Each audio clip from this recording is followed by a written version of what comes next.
Hi everyone, and thanks for tuning in to Exness's Market Outlook.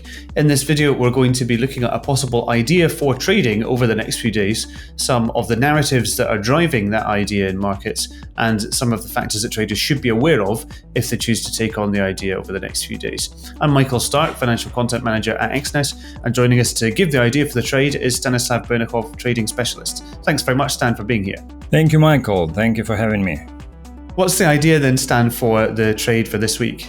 Yeah, so market looks quite gloomy. I mean, cyclical assets, stocks and cryptos, they are pushed down by the rise in American dollar.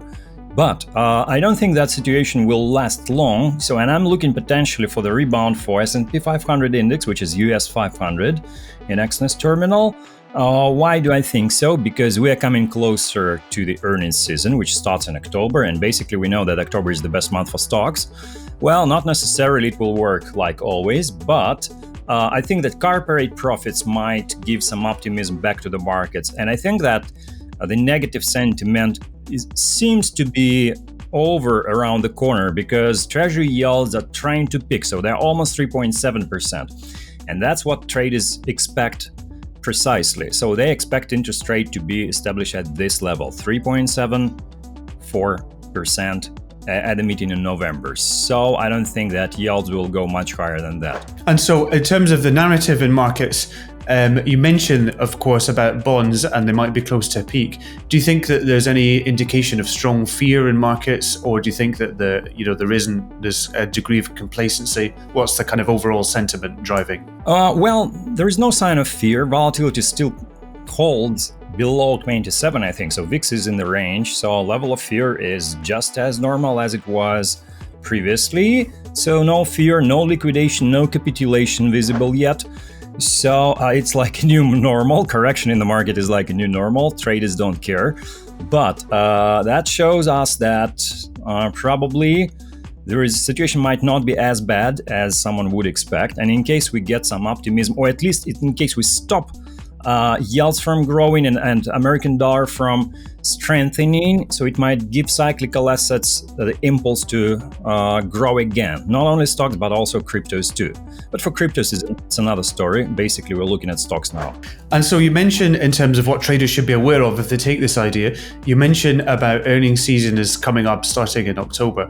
Can we briefly talk about the economic calendar and what events do you think traders should monitor and be possibly cautious about over the next week, the next couple of weeks for that matter?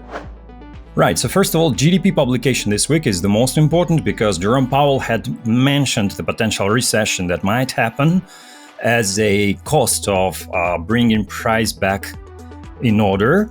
I mean, inflation back in order. So we will see whether the situation is as bad as traders would think. So GDP is the main benchmark. It's the second quarter GDP, so of course it's the hindsight view, so it's not a fresh indicator. However, we will look whether this second quarter was bad or not. In case it will be even positive, so that means that the recession is over. So that might actually give some optimism back to the markets. Well, it might be slightly negative. So at least forecasted number is minus 0.6%. So still they expect a recession. So let's see what we will get in the reality. And next week, of course, it will be employment data. Employment has been the indicator which was holding economy above water because even at these times, PMI indicator never goes below 50, which is a good sign, meaning that the economy still takes the hit quite well.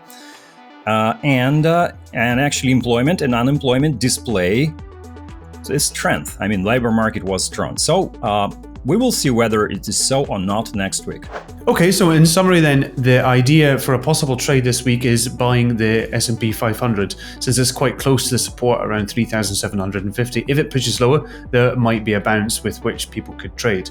And the primary narratives that are driving that is the absence of very significant fear or capitulation in markets, coupled with the possibility that yields from 30-year Treasury bonds in the USA might peak within the near future. And traders should definitely be aware this week of American final GDP data for the second quarter and the NFP, the job report in general, next week, and of course earnings season in October. So thanks very much, Stan, for joining us and for giving us your idea for trading the S&P 500 this week. Thank you, Michael. Have a good trading week, everyone.